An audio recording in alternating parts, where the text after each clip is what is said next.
I'm here at the Scottsdale Civic Center. There's a big Indian festival going on, and all 22 tribes in Arizona are here showing crafts and doing some fun things. So I wanted to bring you along and let you see some of it.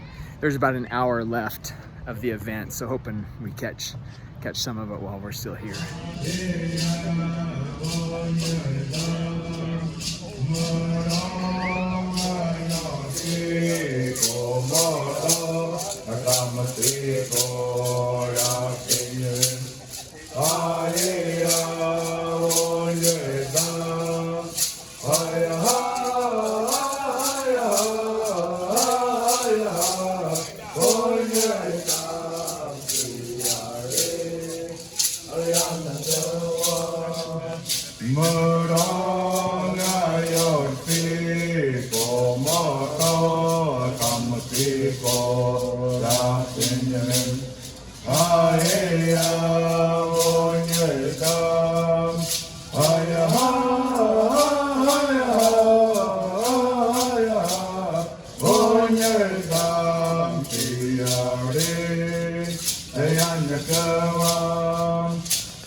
Hey, this is C3PO, aka Hi, Jerry. We're here at the Arizona Indian Festival, Scottsdale Civic Plaza, near the Performing Arts Building. This event is no admission, family fun oriented, lots to do, lots to eat. You can dance, you can sing, you can talk to James and I. What are the things you did, James? 2020. This is Festival 2020. Next year is 2021. So come on by and say something in CP3O. Okay, I do the voice of Star Wars C3PO in the Navajo dubbed version, which was released in 2013. And C3PO, I know I had one scene that I really practiced for the audition. Okay. It was, Yeah, cool, you man. had to say it really fast, really robotic, and of course all in Navajo, but kind of bouncy, and of course they put all the effects on my voice as C3PO. James Billigody does General Tarkin's voice. And my favorite line is, "Hey, Hurry up and kill him. Princess Leia." How many years has this event been going on? We've been at this location here in Scottsdale for 3 years now, and we'll be doing our 4th year. We start planning in August, September. So if you're interested and you want to be involved, go to our website at arizonaindiantourism.org and come get involved. Basically, we help all 22 Arizona tribes here in the state to promote their area, their culture, their language, their tradition, their dances.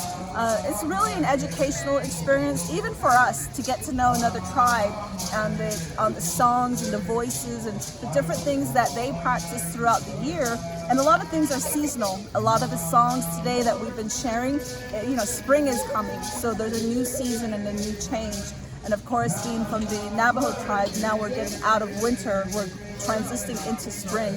And so are a lot of the other tribes, and it's a learning experience, These are a couple of my good friends. I remember, I met Jerry, maybe the first time in person was years ago at a Tuba City parade, and it was early in the morning.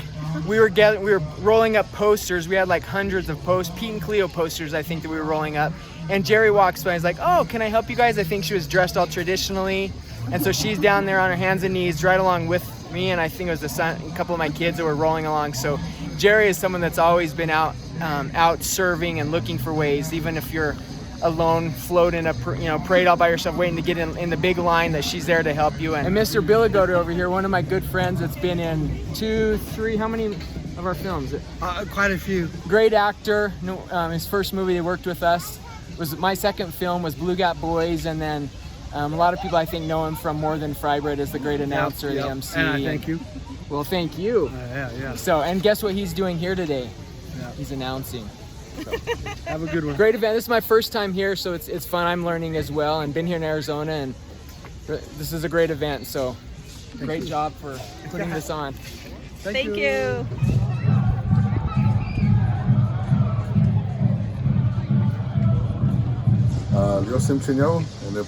Gabriel Ayala.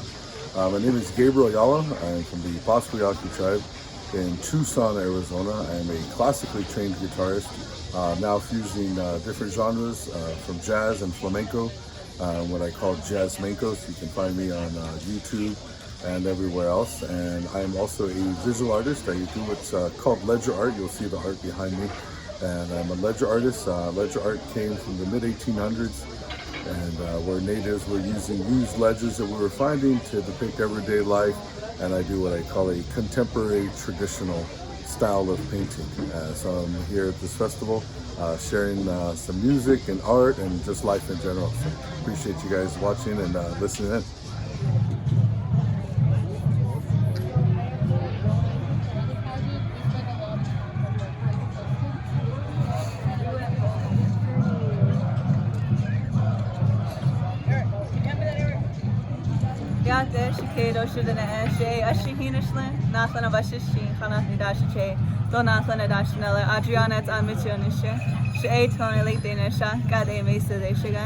Hello, my name is Adriana Mitchell. I am Navajo and Cheyenne, and I'm from the Colorado River Indian tribes. And I'm the current reigning Miss Indian Arizona, and I represent all 22 diverse tribes that live in the state of Arizona. Skugda Shania Napjig gave me Lens Spotted Wolf, Maria Pam Amjid, Judge Shake Wawagir and Jikshan, Donatham Jowin, Arniewood Gogo Gokai Hidak, Nyamashmaka, University of Arizona, Arniewood, Miss Indian Arizona, First Attendant 2019-2020. Hello, my name is Amy Spotted Wolf. I come from the Fresno Canyon community in the Babakiwi district on the Donatham Nation. I'm 22 years old and I'm a junior at the University of Arizona. And I'm the First Attendant to Miss Indian Arizona, where I also represent all 22 tribes of Arizona. Sapa. Skugdash, Aniana Chigik, Autumn Rose Cooper, Chubut Gakud was Simon Gamigok, Santan Amjut, Hanjua Chigik, Federica Cooper, Hunagak Chigik, Joseph Cooper Jr., Hororo, Darlene Anton, Hunbabao, Filbert Morgan, Hunkakert, Loretta Jackson, Hunvaskak, Joseph Cooper Sr. But good day, my name is Autumn Rose Cooper. I'm 22 years old and I come from the Gila River Indian community. I'm Akimaratham and I'm the current second attendant to Miss Indian Arizona. My parents are Federica Cooper and Joseph Cooper Jr. and my paternal grandparents are Darlene Anton and Filbert Morgan, and my paternal grandparents are Loretta Jackson and the late Joseph Cooper Sr. The Miss Indian Arizona is an association that was decided way back in 1960s, I believe, when the first Miss Indian Arizona actually came from my tribe, the Colorado River Indian tribes, and it's been going on ever since. We've had representation from various tribes within the state of Arizona, and each year we try to get more and more representation from the girls that are registered within the 22 tribes of Arizona. We try to get them to run so they can represent their tribe well. Something that's really cool about the pageant is actually a program, scholarship program, and if we place, we get money that goes directly to our education. So like I said, I'm a student at the University of Arizona, and the scholarship that I won from getting first attendant was $2,500, and it went straight to my education at the University of Arizona. So it's really helpful, it's a really amazing program, and I really encourage other young Native women to run for this title. Another good thing about the Miss Indian Arizona program is that we not only get to go out and meet new people, but we also get to experience what other tribes are like, what other cultures there is out there in Arizona. We're born and raised in the state, but we don't get the opportunity to go out and actually reach out and talk to the people of the different communities. So that's probably one of the biggest highlights, is having to go and getting to go to opportunities like this to experience what other tribes are like and what they're involved in, what they resemble, and what they represent. Well, the tribe that I come from is the Colorado River Indian tribes, and we are located here in Arizona, Parker, Arizona, alongside the Colorado River, which is why we're called the Colorado River Indian tribes. And my tribe, I think, is very special because we not only have one, but 4 tribes within one. That's why we're called the Colorado River Indian tribes with an S at the end. We have 4 tribes, which are the Mojave, Chemehuevi, Hopi, and Navajo. All very diverse, all very beautiful cultures living together. in harmony, and we all experience each other's cultures every single day, and it's very beautiful. It's very good to experience other people's cultures, to find that connection that we have with one another. Just today, we were walking around the different villages that they have here, and we were over in the Yavapai-Apache, and they had the prickly pear fruit. I had asked them how they say it, because we have prickly pear fruit that we use in our tradition, and they had a different word for it. I don't remember what they said, but it was very different from ours, and we call it ipai. And a lot of the seeds and the different plants that they had in bags, we use the same things, and it's they have their own way of using it, and we have our own way of using it. But it's pretty cool to see that these plants can be used in hundreds of different ways, many different ways, that I'm sure different tribes have their ways of using it as well, and also their own language for those words. My tribe, we have two tribes also in my community, which is the Acquaintances, the river people, and then we have the Apache. And a long time ago, my people used to walk around, and they have a bark skirt, and that's kind of one of the similarities. I didn't know that the Apache and like the Yavapai and Mojave people kind of dressed the same a long time ago when we compared to how we dress. We're all very connected. All the 22 tribes are very connected because of trading and just the different cultures that we've always exchanged with each other. You can tell why they've won the positions they have. They're all very well spoken, so very impressed. And I just made some new BFFs. Thanks for taking some time to talk. Thank you. And we have a website, the Miss Indian Arizona website at missindianarizona.com, all one word. And then we also are on Facebook at Miss Indian Arizona.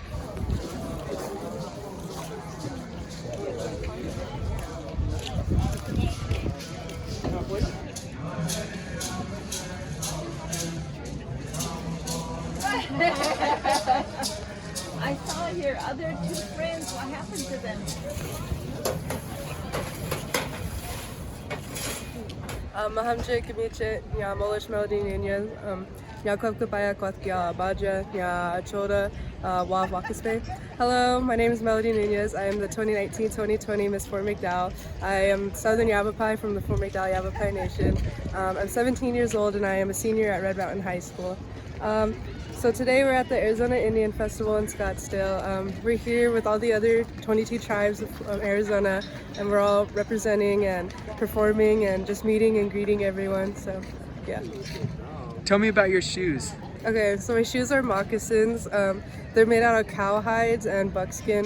The top of it is covered with buckskin or cowhide, and it protected our feet from the prickly pears when they fell when we were harvesting them. So I just made a new BFF. I like being out of the event because there's royalty walking all over the place. So this is Miss Fort McDowell, and glad she took a minute to say hi and share some stuff. So Fort McDowell is a great place. It's only a few miles from where I live, so we're basically neighbors. Now we're BFFs. Yep.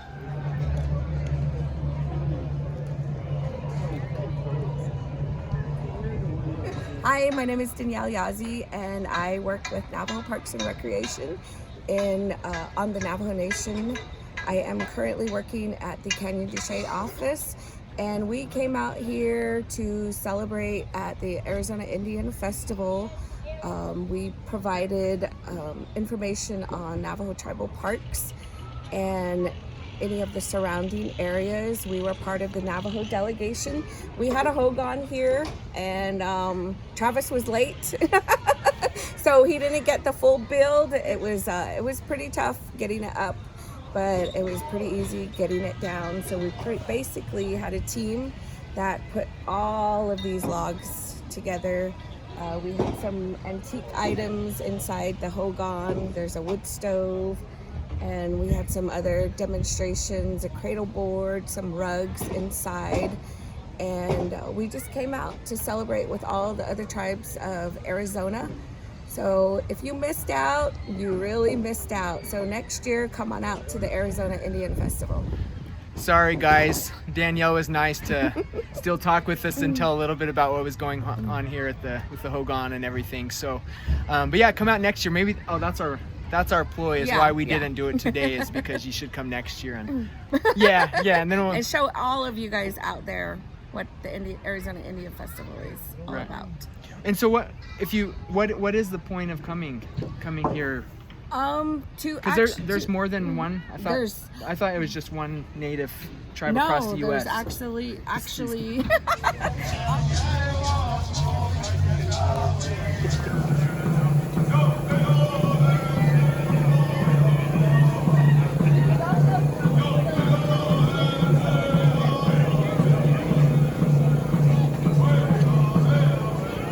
Hi, my name is Deborah Sikakuku Baker, and I'm here representing the Hopi tribe from northern Arizona. So if you're ever in Arizona and want to do a little adventure, come up to the northeastern part of the state. We'd love to have you. You can come visit and be our guests at the Hopi villages. Depending on time of the year that you come will determine if you're able to witness a ceremony or see the cultural part of the activity that happens at Hopi. If not, you can always visit with some of the artisans in the area. We have potters, silversmiths, basket makers, weavers, and if you're lucky, we can find somebody who you could maybe do some tasting of some of the native foods we have at Hopi. Piki bread is one of the most unique native foods that you'll find anywhere in the world. And so please come to Hopi. You'll find a good experience there.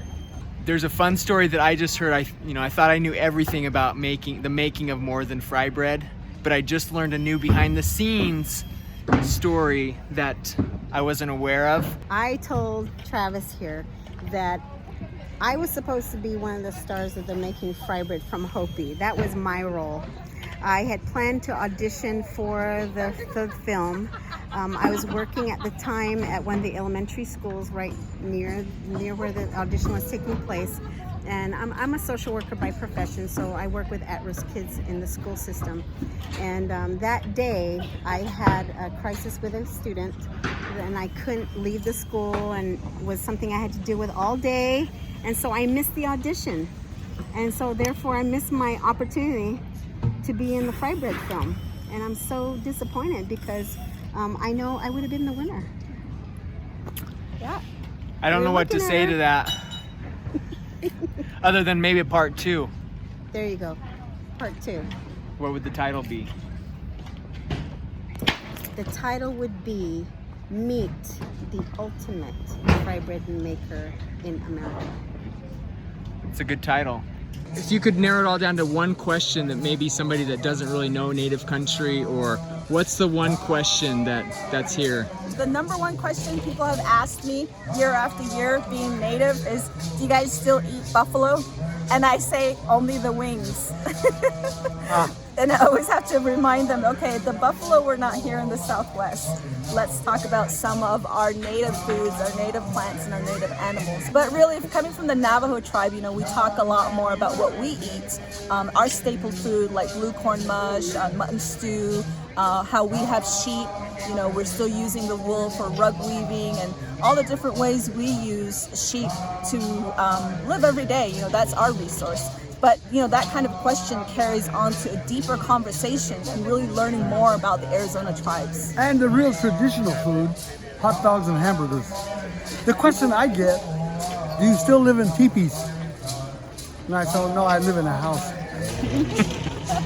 There are some very sincere people out there that really want to know the real Native American history.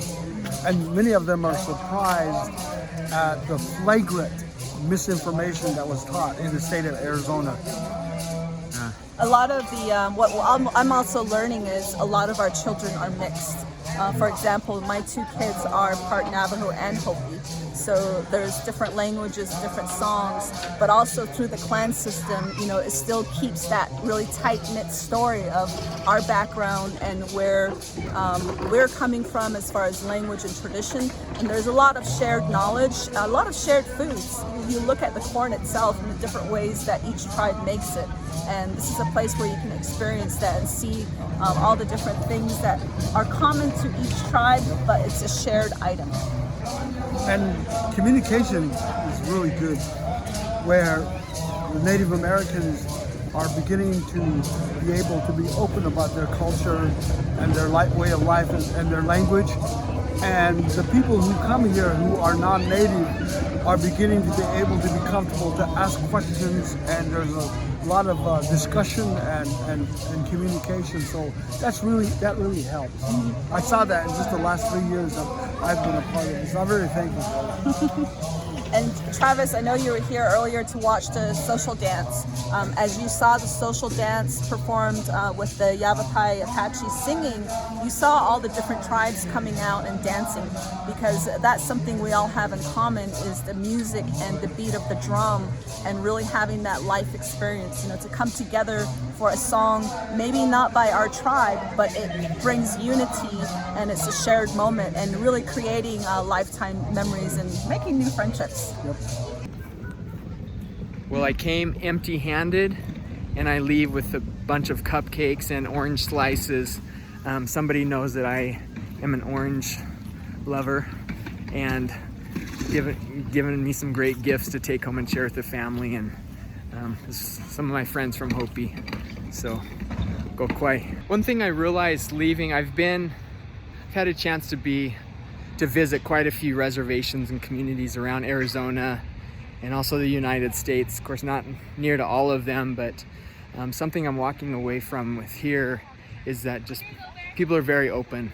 They're open, you know, communities are open to visitors, to tourists, to people coming in and seeing who they are and sharing their own story, letting people know this is how we do things, and this is the importance of, you know, what we do. These are the positive things that we can give to the world. And so that's something I feel walking away from this right now, is just the love. See the sign back there? No, but really just the wanting the good things to be told about themselves and just society in general, and just a lot of positive and connecting as humans. Something that I still believe strongly in is that there's a lot more things that all of us have in common as humans versus, you know, I'm from here or there or whatever, and differences and things, but the power of the human heart that connects us and brings us all together is really what I'm walking away with from here, that we're all human, we're all trying to do our best. There's things that we all have that are in common, and the way we do things are somewhat a little bit different, and just we can all get along and be happy, and that we, you know, what can we do this week to get to know our neighbors a little bit better, whoever and wherever our neighbors are. So see ya.